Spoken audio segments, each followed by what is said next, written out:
that we bought a house during a global pandemic in a city we'd never lived in before and decided to renovate it ourselves without having any renovation experience. Do you think we should tell the story of how that went? Oh, do we have to? Great.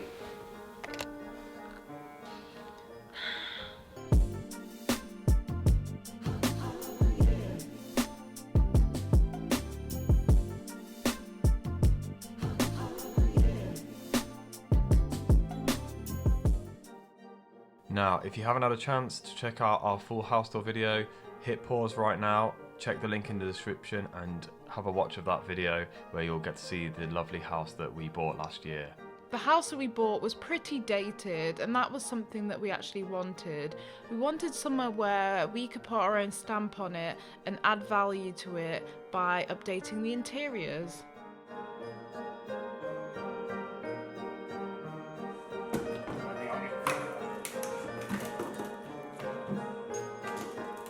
So the first thing we set about doing was destroying stuff.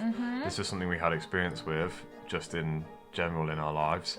And we basically pulled out anything that we didn't like. Yeah. As you can see, Elliot was removing a TV stand in the corner of the living room here, and then we soon moved on to the kitchen.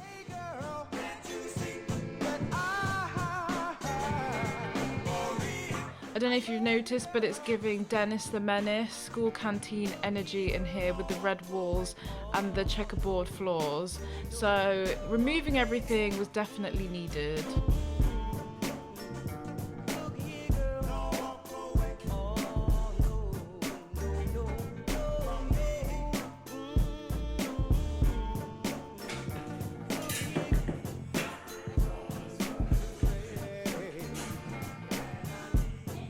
Here you can see Joy's first time using a drill. Definitely not my first time using a drill. I'm just kidding. She's used the drill way more than me.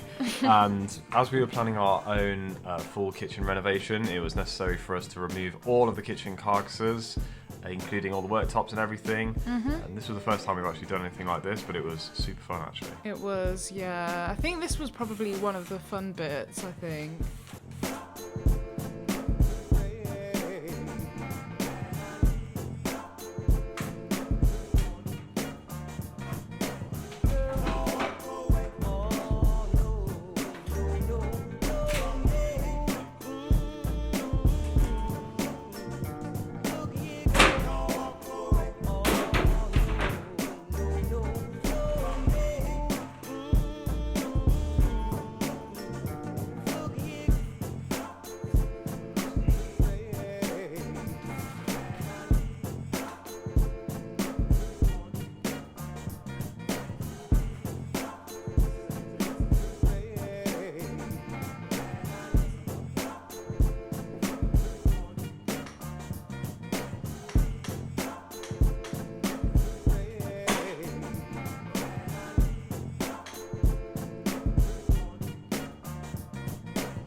So here, I'm just dismantling all of the kitchen cabinets because obviously we needed to make sure that they were recycled properly.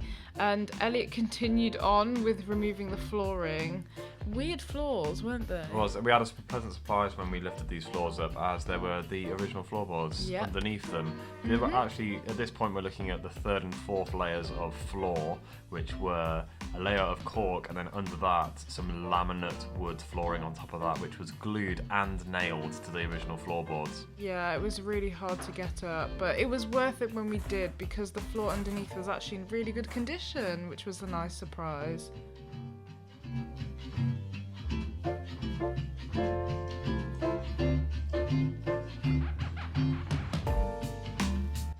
This is what the original ceiling of the kitchen looked like after we removed the dropped wooden panelled ceiling. Apparently back in the day they used to make the ceiling a lot lower just as a style choice, so we just wanted to bring it back to the original ceiling height.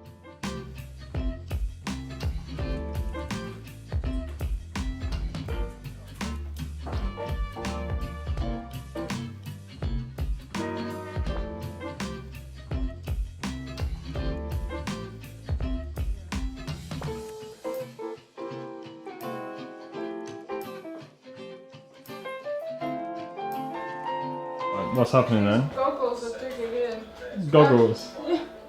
Can you hear me? Yeah, I can hear you now. Well, I can hear a thingy over there. Just started taking, well, nearly finished taking the tiles off now, so we're at the last few, which is really good. Elliot already did the floor, and now he's doing the skirting board, but we just have to clear all this away now, don't we? Yep. Alright, dear.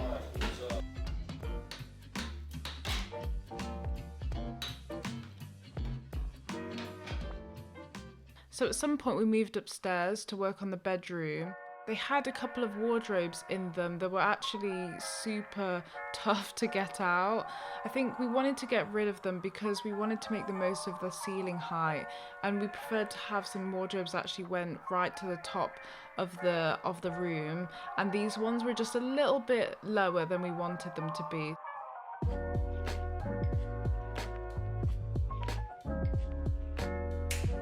This is Elliot trying to help me remove what was there before. These things were absolutely chock full of nails. Yeah. Because they were made by hand by somebody in a DIY vibe. Yeah.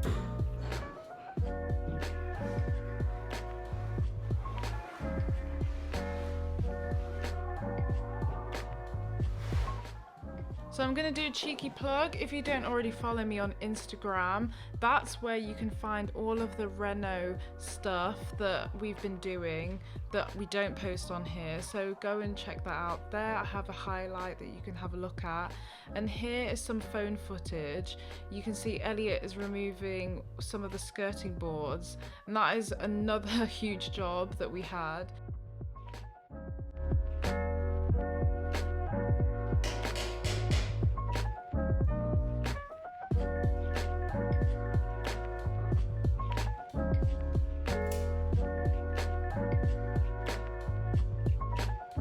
We also removed the picture rail from all the rooms in the house because we wanted to put our own panelling up in most of the rooms, and the picture rail was sitting at a bit of a strange place in some of the rooms. So yeah, we just pulled all the nails out, pulled all the picture rails off, and we have replaced some of them, which you might get to peek of later on. Mm-hmm.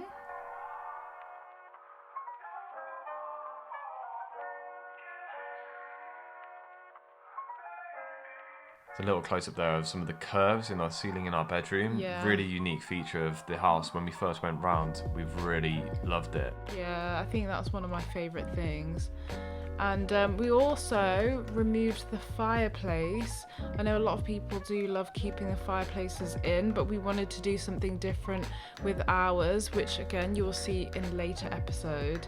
But yeah, this is what we did. We chiselled at it and eventually got it out, and then it went straight on Facebook Marketplace.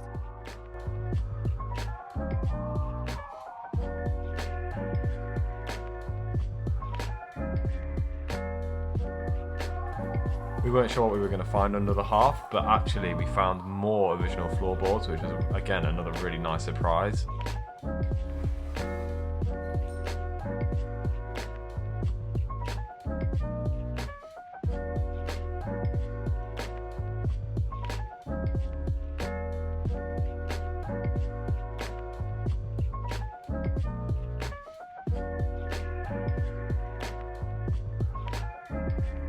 So here you can see that I'm blue gritting the walls. Blue grit is basically a mixture of sand, paint, glue and other things, and the idea of it is that it's meant to help the plaster stick better to the walls. So had to go around the whole house and paint it on before replastering everything, which was a very long job but needed. And then as you can see, that is the fireplace opened up fully. If you want to continue following our journey, hit subscribe. Chapter 2 will be about the floor. Yes, so don't miss out. And also hit like if you like this video. And yeah, thank you for watching.